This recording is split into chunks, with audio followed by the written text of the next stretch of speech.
plans are being put in place for a memorial garden at Turf Moor. With the approval of Burnley Football Club, fan Peter Briggs set up a committee to progress the idea of a garden area where fans will be able to scatter loved ones' ashes. Here tonight about the memorial garden that's being planned across from the Jimmy Mack stand. My vision wasn't that it was just a memorial garden. I imagine that there's more to it than that. There's going to be an area where supporters can have their ashes spread for their loved ones and for supporters and stuff. But there'll also be an area where we can have a little bit of history for Burnley itself and a little bit of history for Burnley Football Club as well. The proposed area, subject to planning permission, is the grassed area adjacent to the Jimmy McIlroy stand car park. So what's the point of this evening?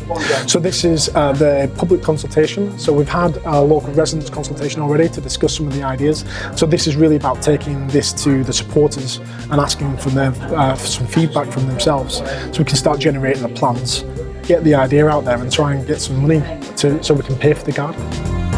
It is estimated that the garden will cost around £45,000, with funds coming from donations and other community funding pots.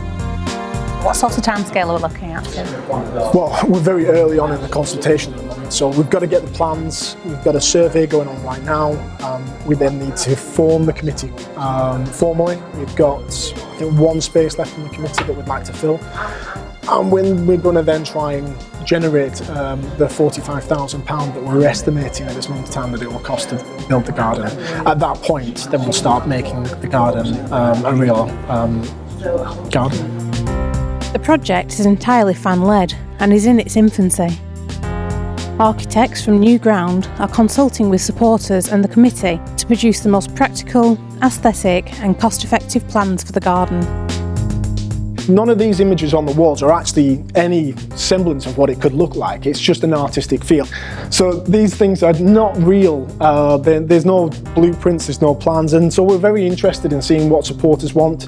I know that there have been some plans drawn up, and I would be very interested to try and incorporate them into what we're already doing as well.